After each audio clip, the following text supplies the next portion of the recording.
রাজধানীর উত্তরা দিয়াবাড়ি এলাকায় বাংলাদেশ বিমান বাহিনীর একটি বিমান বিধ্বস্ত হওয়ার ঘটনায় শোকে স্তব্ধ সারা দেশ। চলছে উদ্ধার কাজ, যদিও এখন পর্যন্ত হতাহতের প্রকৃত সংখ্যা এবং পরিচয় নিশ্চিত হওয়া যায়নি। কলেজ ক্যাম্পাসে শিক্ষার্থী ও স্টাফদের উপস্থিতির কারণে ব্যাপক প্রাণহানির আশঙ্কা রয়েছে। মর্মান্তিক এই ঘটনার পরপরই সামাজিক যোগাযোগ মাধ্যমে শোক ও প্রার্থনায় মগ্ন হন সাধারণ মানুষ থেকে শুরু করে তারকারাও।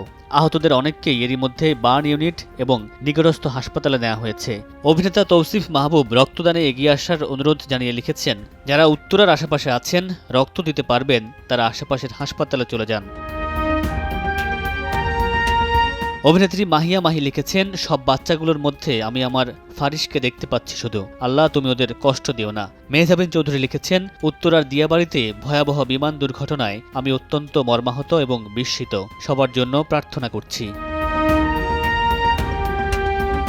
অভিনেত্রী সোহানা সাবা খানিকটা হতবাক হয়ে গেছেন এই খবরে। তিনি হতাশা নিয়ে লিখেছেন, আমার ধারণাই ছিল না যে ঢাকার মতো জনবহুল এলাকায় বিমান চালানোর প্র্যাকটিস করা হয়। আহত শিক্ষার্থীদের জন্য প্রার্থনা চেয়েছেন কণ্ঠশিল্পী পর্শি, কণা এবং ইমরান। শিল্পী কুনাল লিখেছেন, এই অনিশ্চিত জীবন নিয়ে আমরা কত অহংকার করি, সেখানে অবস্থানরত সবার জন্য দোয়া করছি।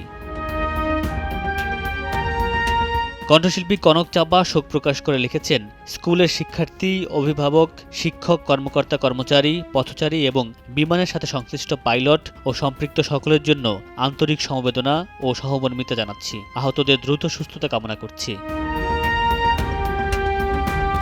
নির্মাতা চয়নিকা চৌধুরী লিখেছেন, জীবন কত অনিশ্চিত, প্রার্থনা আর দোয়া এছাড়া আর কি বা করার আছে। এছাড়া আহতদের জন্য প্রার্থনা করেছেন অভিনেত্রী সামিরা খান, নির্মাতা কাজল আরেফিন অমি সহ বিনোদন জগতের অনেক তারকা।